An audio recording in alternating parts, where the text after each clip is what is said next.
Hello friends, welcome back to day 44 of 45 day HTML CSS boot camp. So ఈ వీడియోలోనైతే మనం మన website ఏదైతే ఉందో అది ఇలా జస్ట్ మన లోకల్ నుంచి కాకుండా యూనివర్సల్‌గా ఏదైనా ఒక వెబ్సైట్ లింక్‌ని ఓపెన్ చేస్తే మనకు ఓపెన్ అవుతుంది కదా! అలా ఇంటర్నెట్‌లో ఎలా డిప్లాయ్ చేయాలి? ఎలా యాక్సెస్ చేయాలి? అనేది మనం చూద్దాం. సో డిప్లాయ్‌మెంట్ అనేది ఇంటర్నెట్‌లో మనం చేయము. మన అప్లికేషన్‌ని త్రూ ఇంటర్నెట్ ద్వారా ఎలా యాక్సెస్ చేయొచ్చు అనేది మనం ఇక్కడ డిస్కస్ చేద్దాం. సో, మన అప్లికేషన్‌ని ఎక్కడైనా డిప్లాయ్ చేయాలన్నా, హోస్ట్ చేయాలన్నా మనకి ఎవరైనా హోస్టింగ్ ప్రొవైడర్స్ అయితే కావాలి.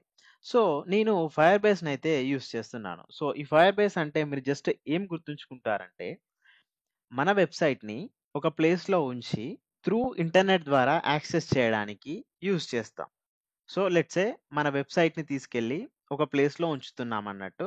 సో, ఆ ప్లేస్‌నే ఫైర్‌బేస్ అంటారు. సో, మనం ఏం చేస్తాం? ఫైర్‌బేస్ మనకొక లింక్ ఇస్తుంది.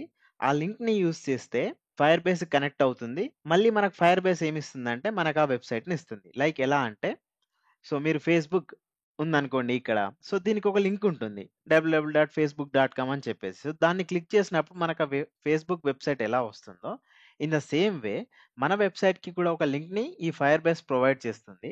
సో, ఆ లింక్‌ని మనం యూజ్ చేసుకొని మన వెబ్‌సైట్‌ని ఎక్కడి నుంచైనా యాక్సెస్ చేస్తాం. సో, మన మొబైల్ ఫోన్ నుంచి మన ఫ్రెండ్స్ యాక్సెస్ చేయొచ్చు. మీరు ఎనీవేర్ ఒక ప్రాపర్ ఇంటర్నెట్ కనెక్షన్ ఉంటే దాన్ని యాక్సెస్ చేయొచ్చు. సో, దానికోసం మనం ఫైర్‌బేస్‌ని యూజ్ చేస్తాం. సో, ఈ ఫైర్‌బేస్‌కి మనకు కావాల్సిందేంటంటే, ఫైర్‌బేస్ CLI అని చెప్పేసి ఉంటుంది. సో, ఈ CLIని ఎలా ఇన్‌స్టాల్ చేయాలి అనేది చూద్దాం. npm install -g ఫైర్‌బేస్ టూల్స్ అని చెప్పేసుంది. సో, ఇక్కడ 2 థింగ్స్. ఇక్కడ చూస్తే CLI అంటే ఏంటంటే, మన కమాండ్స్ అన్నీ ఎగ్జిక్యూట్ చేసి, మనం మన ఫైర్‌బేస్‌ని యూజ్ చేసి, మన అప్లికేషన్‌ని ఇన్‌స్టాల్ చేయడానికి, డిప్లాయ్ చేయడానికి యూజ్ చేసే ఒక టూల్ అన్నట్టు. సో, ఇన్ కేస్ మీరు బిగినర్ అయ్యుండి, మీకు ఇది కొంచెం టఫ్‌గా అనిపిస్తే, మీరు దీన్ని కంప్లీట్‌గా ఇగ్నోర్ చేయొచ్చు. ఇందులో ఏం ప్రాబ్లమ్ లేదు. లేదు నా వెబ్‌సైట్‌ని నేను ఖచ్చితంగా ఇంటర్నెట్ నుంచి యాక్సెస్ చేయాలి అంటే జస్ట్ వినండి. మనం స్టెప్స్‌ని అప్లై చేస్తున్నప్పుడు జస్ట్ ఆ స్టెప్స్‌ని ఫాలో అవ్వండి. అంతకంటే ఎక్కువ ఏం అవసరం లేదు. ఓకే. సో, ఎప్పుడైతే మనం ఇంకా మన కోర్స్‌లో లైక్ ఇప్పుడు హెచ్‌టీఎంఎల్, సీఎస్ఎస్ కంప్లీట్ అయిపోయిన తర్వాత జావా స్క్రిప్ట్, నెక్స్ట్ రియాక్ట్ ఇవి డిస్కస్ చేసినప్పుడు రియాక్ట్ ఆల్రెడీ నేను డిస్కస్ కూడా చేశాను. ఆ వీడియోస్‌లలో ఇంకా మీకప్పుడు నోడ్ జేఎస్ ఎలా ఇన్‌స్టాల్ చేయాలి, జావా స్క్రిప్ట్ గురించి కొంచెం ఐడియా ఉంటుంది కాబట్టి ఇంకా ఈజీగా ఉంటుంది. సో, ఇక్కడ you can install Firebase using Node package manager అని చెప్పేసి అంటున్నారు. That you will need to install Node JS and npm. So, ఇక్కడ నాకు ఫైర్‌బేస్‌ని యూజ్ చేయాలి. అందుకోసం వీళ్ళ డాక్యుమెంట్‌లో ఏం చెప్తున్నారు? You can install Firebase CLI using npm. Npm అంటే ఏంటంటే Node package manager. Note that you will need to install Node JS and npm. Installing Node JS should install npm as well. So, మనం నోడ్.jsని గనక ఇన్‌స్టాల్ చేస్తే ఆటోమేటిక్‌గా ఎన్‌పీఎం కూడా ఇన్‌స్టాల్ అవుతది అని చెప్పేసి అంటున్నాడు. సో, అంటే మనకేం కావాలి? నోడ్.js అనేది కావాలి. అందుకోసం నేను గూగుల్‌లో నోడ్.js అని సెర్చ్ చేశాను. నాకిక్కడ డౌన్‌లోడ్ అండ్ ఇన్‌స్టాల్ నోడ్ అని చెప్పేసింది. ఈ లింక్‌ని మనం క్లిక్ చేద్దాం. సో, ఈ నోడ్ అంటే ఏంటంటే, జస్ట్ సింపుల్‌గా చెప్పాలంటే మీకు జావా స్క్రిప్ట్ అనే ఒక ప్రోగ్రామింగ్ లాంగ్వేజ్ ఐడియా ఉంటుంది గదా! సో, జావా స్క్రిప్ట్‌ని రన్ చేయడానికి కావాల్సిన ఒక ఎన్విరాన్మెంట్ అన్నట్టు. ఇంతకు మించి మీరు ఏది గుర్తుంచుకోవద్దు ఈ టైంలో. జస్ట్ ఏంటి జావా స్క్రిప్ట్ రన్ అవ్వడానికి కావాల్సిన ఒక ఎన్విరాన్మెంట్. That's it. సో, ఇప్పుడు ఇప్పుడు మనం ఇన్‌స్టాల్ చేయాలంటే ఇక్కడ ప్యాకేజ్ మేనేజర్ అని చెప్పేసింది. ప్రీ బిల్ట్ ఇన్‌స్టాలర్ అని చెప్పేసింది. ఇక్కడికి రండి. ఇక్కడొచ్చేసి ఏ వెర్షన్ అయినా సెలెక్ట్ చేసుకోవచ్చు. ఏ వెర్షన్ అయితే ఉందో దాన్ని ఉంచుకోండి. ఇక్కడ విండోస్ అయితే విండోస్, మ్యాక్ అయితే మ్యాక్ సెలెక్ట్ చేసుకోండి. అండ్ 64 బిట్ ఆపరేటింగ్ సిస్టమా ఏది అనేది ఒకటి సెలెక్ట్ చేసుకోండి. నెక్స్ట్ డౌన్‌లోడ్ నోడ్.js అని చెప్పేసి క్లిక్ చేయండి. మీరు దీన్ని క్లిక్ చేయగానే మనకి నోడ్.js అనేదైతే డౌన్‌లోడ్ అయిపోతుంది. వన్స్ నోడ్.js డౌన్‌లోడ్ అయిపోయిన తర్వాత దీన్ని సింపుల్‌గా డబుల్ క్లిక్ ఇచ్చి ఎగ్జిక్యూట్ చేసేసుకోవడమే మనం. సో, ఇక్కడ వెల్కమ్ టు నోడ్.js సెటప్ విజార్డ్ అని చెప్పేసి కనిపిస్తుంది. మీరు జస్ట్ ఈ స్టెప్స్ అన్నీ యాక్సెప్ట్, నెక్స్ట్, యాక్సెప్ట్, నెక్స్ట్ అని చెప్పేసి వెళ్తూ ఉండండి. సో, ఇక్కడ ఆటోమేటికల్లీ ఇదేం అవసరం లేదు. జస్ట్ నెక్స్ట్ క్లిక్ చేయండి.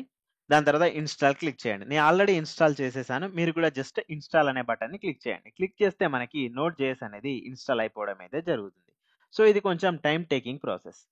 వన్స్ నోడ్.js ఇన్‌స్టాల్ అయిన తర్వాత ఇది ప్రాపర్‌గా వర్క్ అవుతుందా లేదా ఎలా చెక్ చేయాలి అంటే, మీరు కమాండ్ ప్రాంప్ట్ ఓపెన్ చేసి ఏం చేస్తారంటే నోడ్ అని టైప్ చేయండి. నోడ్. సో, ఇలా మీకు నోడ్ వెర్షన్ గనుక వచ్చిందనుకోండి. కరెక్ట్. మీరు నోడ్.jsని ఇన్‌స్టాల్ చేశారు. ఇన్ కేస్ ఇలా రాలేదనుకో ఏదైనా మిస్టేక్ చేసుంటారు. మళ్ళీ ఒకసారి ఇన్‌స్టాలేషన్ ప్రాసెస్ చూడండి. ఏం లేదు. ఇన్‌స్టాలేషన్ ప్రాసెస్ అనేది చాలా సింపుల్. సో, ఇక్కడ ఈ ఫైల్ డౌన్‌లోడ్ అయిపోయిన తర్వాత, just next, next, next, accept click చేసుకుంటూ వెళ్ళిపోవడమే. అంతకంటే ఎక్కువ ఏం స్టెప్స్ ఉండవు ఇందులో. మళ్ళీ ఒకసారి చేద్దాం మనం. సో, వెల్కమ్ టు నోడ్.జేఎస్ అనొచ్చింది. నెక్స్ట్ దీని తర్వాత యాక్సెప్ట్ ఈ స్టెప్స్ చూడండి. నెక్స్ట్ దాని తర్వాత ఈ పాత్ డిఫాల్ట్‌గా ఉంచండి. ఏం చేయాల్సిన అవసరం లేదు. జస్ట్ దీని తర్వాత నెక్స్ట్ ఈ ఆటోమేటికల్లీ దీన్ని రిమూవ్ చేయండి. నెక్స్ట్ దాని తర్వాత ఇన్‌స్టాల్ అంతే ఇన్‌స్టాల్ అయిపోతుంది. సో, ఇది మనం నోడ్.జేఎస్‌ని ఇన్‌స్టాల్ చేసాం. సో, ఇప్పుడు ఇక్కడ ఏం చెప్తున్నాడు? నోడ్.జేఎస్ ఇన్‌స్టాల్ అయిపోయిన తర్వాత ఈ కమాండ్ రన్ చేయాలి అని చెప్పేసి అంటున్నాడు. మనం నోడ్.జేఎస్ ఇన్‌స్టాల్ అయింది అని చెక్ చేసాం కదా! సో, ఈ కమాండ్‌ని కాపీ చేసుకొని మళ్ళీ మనం కమాండ్ ప్రాంప్ట్ ఓపెన్ చేద్దాం. ఓపెన్ చేసి ఈ కమాండ్‌ని ఎగ్జాక్ట్‌లీ పేస్ట్ చేసి ఇన్‌స్టాల్ క్లిక్ చేయండి. ఎంటర్ క్లిక్ చేయండి. సో, ఇది మీకు కావాల్సిన టూల్స్‌నైతే ఇన్‌స్టాల్ చేస్తుంది. So, let's wait. సో, కొంచెం టైం తీసుకొని ఈ ఇన్‌స్టాలేషన్ గనుక జరిగితే మీకు ఇలాంటి ఒక స్క్రీన్ అయితే వస్తుంది. సక్సెస్‌ఫుల్‌గా ఇన్‌స్టాల్ అయింది అని చెప్పేసి. సో, ఇప్పుడు మనకి ఫైర్ బేస్ అనేది ఇన్‌స్టాల్ అయిపోయింది. సో, ఇప్పుడు ఈ ఫైర్ బేస్ కరెక్ట్ ఇన్‌స్టాల్ అయిందా లేదా ఎలా చెక్ చేయాలి అంటే జస్ట్ ఫైర్ బేస్ అని టైప్ చేసి ఎంటర్ క్లిక్ చేయండి. సో, ఇలా మీకు వర్షన్ ఇవన్నీ గనుక వస్తే మన సిస్టమ్‌లో ఫైర్ బేస్ కూడా ప్రాపర్‌గా ఇన్‌స్టాల్ అయిపోయినట్టే. సో, ఇది step number 1. Once fire base install అయిపోయిన తర్వాత మనందరికీ తెలుసు. సో, దీంట్లో మనం ఒక అకౌంట్‌ని క్రియేట్ చేసుకోవాలి. అందులో లాగిన్ అవ్వాలి. అప్పుడు మాత్రమే మనం ఫైర్ బేస్‌ని యూజ్ చేయొస్తుంది. సో, దాన్ని ఎలా యూజ్ చేద్దాము అనేది ఇప్పుడు మనం చూద్దాం. నేనేం చేశానంటే డెస్క్‌టాప్‌లో మన వెబ్‌సైట్ ఏదైతే ఉందో దానికి సంబంధించిన ఒక ఫోల్డర్ క్రియేట్ చేసుకొని అందులో దానికి సంబంధించిన ఫైల్స్ అన్నీ ఉంచాను. సో, నేమ్ ఒకటి గుర్తుంచుకోండి. index.html అని రీనేమ్ చేయండి. ఇది ఎందుకనేది చెప్తాను. దాని తర్వాత మన ఫోటో మనం యూజ్ చేసాం కదా! అదొకటి మీకు నచ్చిన ఇమేజ్. నెక్స్ట్ మన సీఎస్ఎస్ ఫైల్ ఏదైనా ఉంటే దాన్ని. వన్స్ మన సిస్టమ్‌లో ఫైర్ బేస్ సక్సెస్‌ఫుల్‌గా ఇన్‌స్టాల్ అయిన తర్వాత నెక్స్ట్ మనం ఏం చేయాలంటే ఫైర్ బేస్ లాగిన్ అనే కమాండ్‌నయితే క్లిక్ చేయండి. సో, ఇది క్లిక్ చేస్తే ఏమవుతుందంటే మనకి ఒక లింక్ అయితే ప్రొవైడ్ అవుతుంది. ఫస్ట్ ఇక్కడ అలౌ టు కలెక్ట్ అని చెప్పేసొస్తుంది. యెస్ క్లిక్ చేయండి. మనకి యెస్ క్లిక్ చేసిన తర్వాత మనకైతే ఒక లింక్‌నయితే ప్రొవైడ్ చేస్తారు. సో, ఈ లింక్‌ని మీరు తీసుకొని ఏదైనా ఒక బ్రౌజర్‌లోకెళ్ళి కాపీ పేస్ట్ చేయండి. సో, ఇప్పుడేమవుతుంది మనకి గూగుల్‌లోకి లాగిన్ అవ్వమంటుంది. యెస్. ఈ ఫైర్ బేస్ అనేది గూగుల్ ప్రొడక్టే. సో, మీరేం చేస్తారు? మీ ఈమెయిల్ ఐడీ, పాస్వర్డ్ ఇచ్చేసి గూగుల్‌లోకైతే లాగిన్ అవ్వండి. నేను కూడా నా ఈమెయిల్ ఐడీ, పాస్వర్డ్ ఇచ్చి గూగుల్‌కి లాగిన్ అవుతాను. సో, వన్స్ మీరు ఆలో సైన్ ఇన్ క్లిక్ చేసిన తర్వాత మీకు ఇలాంటి ఒక స్క్రీన్ అయితే వస్తుంది. ఫైర్ బేస్ సీఎల్ఐ లాగిన్ సక్సెస్‌ఫుల్ అని చెప్పేసి. అండ్ మీరిక్కడ బ్రౌజర్‌లో కమాండ్ ప్రాంప్ట్‌లో కూడా చూస్తే సక్సెస్‌ఫుల్లీ లాగ్డ్ ఇన్ అని చెప్పేసి వస్తుంది. సో, మనం ఇప్పుడు ఫైర్ బేస్‌కైతే కంప్లీట్‌గా లాగిన్ అయిపోయాం. సో, నెక్స్ట్ ఏంటి? మనం మన ఈ ఫైర్ బేస్‌ని యూజ్ చేసి మన ప్రాజెక్ట్ ఏదైతే ఉందో దాన్ని మనం డిప్లాయ్ చేయాలి. ఎలా డిప్లాయ్ చేస్తాము అనేది మనం నెక్స్ట్ వీడియోలో కంటిన్యూ చేద్దాం.